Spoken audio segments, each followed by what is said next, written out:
Why thinking deeply can feel lonely, and why it matters. Have you ever noticed that the harder you try to explore life's big questions, the easier it is to feel like a stranger in your own social circle? You're not imagining it. From ancient Athens to today's group chats, probing minds often unsettle the crowd. And yet, without those restless questions, progress stalls.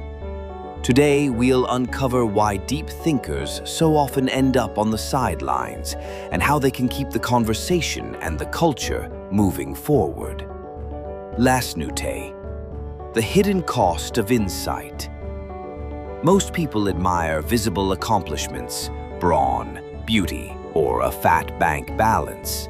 But insight cuts close to the bone of identity. Challenge someone's worldview and it feels personal. A friend's six-pack might spark envy, but a friend's radically different perspective on morality, that can feel like an attack on the self. Neuroscientists have even pinpointed the culprit. When we sense our core beliefs wobbling, the brain's threat circuits, yes, the same ones that light up for a charging bear, flare into action.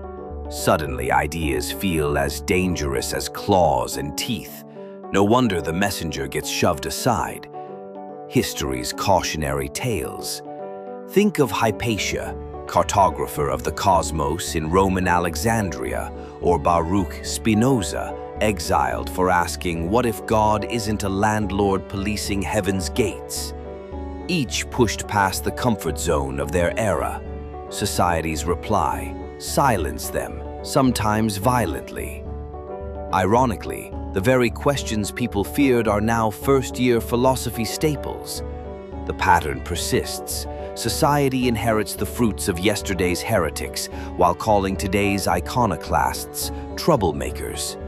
It's an awkward handshake between progress and self-preservation.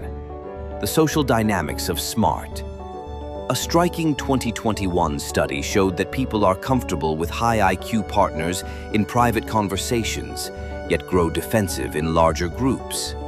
Why? Social comparison. In public, status is suddenly on the line. Nobody wants to look dim in front of the tribe. The result is an instinctive, sometimes hostile pushback against nuance. That means your brilliant TED-worthy monologue at a dinner party may land with a thud, not because you're wrong, but because the group's unspoken rule is don't rock the boat. Cognitive traps that block new ideas. Dunning-Kruger. Low information confidence inflates while genuine experts hedge their bets, creating a collision of misplaced certainty and careful doubt. Status quo gravity. While save energy by reusing old mental maps, even when the terrain has changed. The double-down reflex. Confronted with incompatible evidence, people don't update, they reinforce.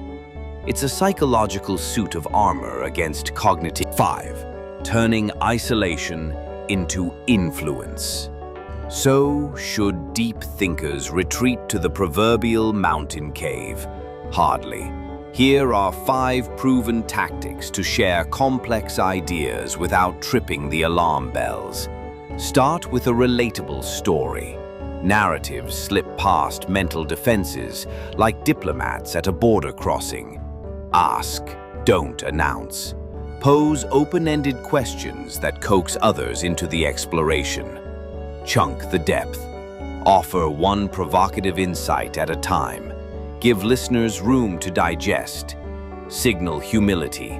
A simple, I might be wrong, but lowers the perceived ego threat.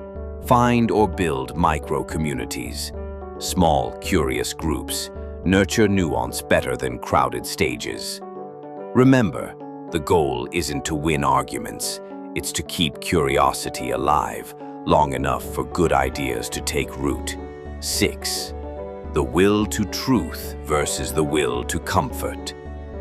Philosopher Arthur Schopenhauer argued that most humans chase pleasure or security, while a stubborn minority chases truth, even if it stings. That will to truth is a gift, but it can feel like a curse when it sets you apart.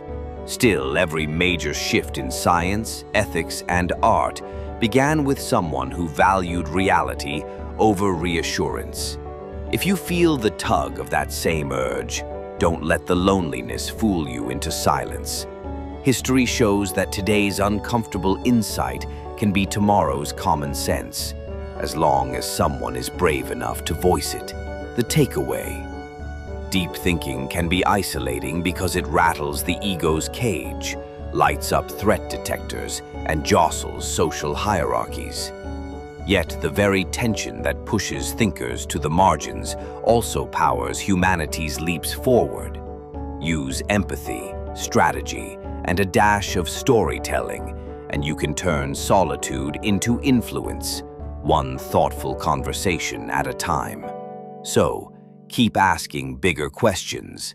The world may squirm, but it needs the discomfort. Progress always starts with a mind unwilling to stop at the obvious.